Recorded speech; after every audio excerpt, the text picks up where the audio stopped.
किसान बंधुओं राम राम। सुरेश बोल रहा हूँ सितारगंज ऊधम सिंह नगर उत्तराखंड से। आप देख रहे होंगे मेरी मक्के की फसल। ये वसंतकालीन मक्का जो हमने मटर और सरसों के बाद जो खेत खाली रहते हैं उसमें ज़्यादातर किसान साठा धान लगाते हैं, बेमौसमी धान लगाते हैं। उसका विकल्प है हमारे पंतनगर के वैज्ञानिक और कृषि विज्ञान केंद्र काशीपुर के वैज्ञानिक तथा अपने जो कृषि विभाग जिला ऊधम सिंह नगर उनके हमारे अधिकारियों ने मक्का लगाने के लिए किसानों को ज़्यादा अग्रेसित कर रहे हैं।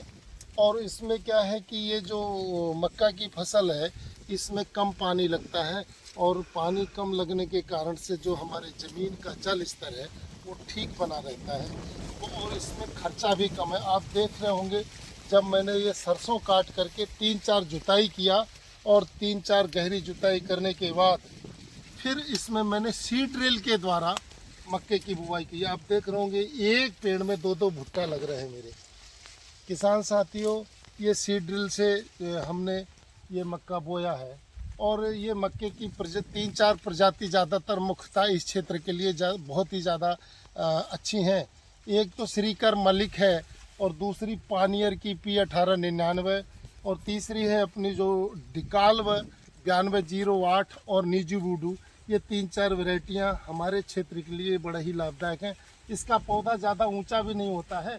देखो आप हमारे देख रहे होंगे इसमें बालियाँ निकल आई हैं और बालियाँ निकलने के बाद इसका परागण जो हमारे सीधे भुट्टों पर पड़ता है तो हमारे इसमें दाने भरपूर आते हैं। थोड़ा सा इन बालियों से पक्षियों को बचाने के लिए आप देख रहे होंगे ये परागण भी हमारे फसल के लिए बहुत उपयोगी है।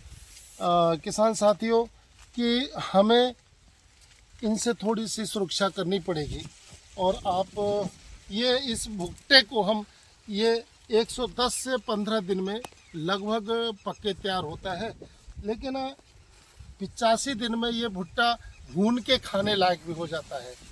तो किसान साथियों हमें अपने क्षेत्र में कुछ ना कुछ ऐसे अगर कदम उठाएंगे तो अपने ज़मीन का जल संरक्षण भी बचेगा।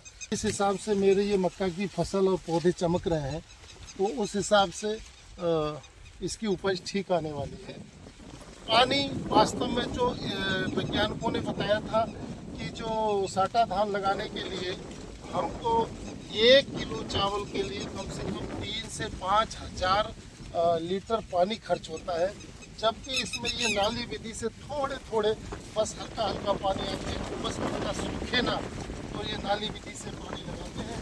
तो ये सीड्रिल के द्वारा बुआई तो नाली अपने आप बनी। बस इसमें लास्ट में हमको ये कुछ कार्य करने पड़ेंगे। जब ये भुट्टा पक जाएगी तो या तो इसकी वजह से तो कंबाइन आ गई, लेकिन 1-2 एकड़ खेत है तो हम मजदूरों के द्वारा भी हम इनकी तुड़ाई करवा सकते हैं और सुखा करके फिर इनके दाने थ्रेसिंग कर लेंगे।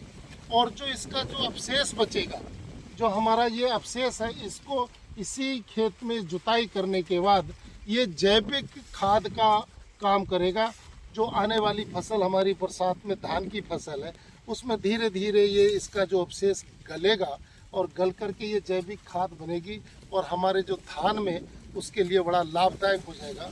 तो किसान साथी थोड़ा सा हमें कुछ हटके अगर खेती करनी है तो कुछ अपने प्रकृति की भी और जल संरक्षण की भी चिंता करते हुए इस चीज़ों का ध्यान रखना है कि हमारे प्रकृति में हर चीज़ बिल्कुल सब चीज़ का बैलेंस बना रहे।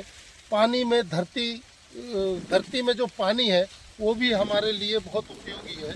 नहीं तो बड़े बड़े जो जानकार लोग बता रहे हैं कि आने वाला युद्ध कहीं ऐसा ना हो कि आने वाला युद्ध पानी के लिए हो। तो सब किसान भाइयों को मेरी राम राम।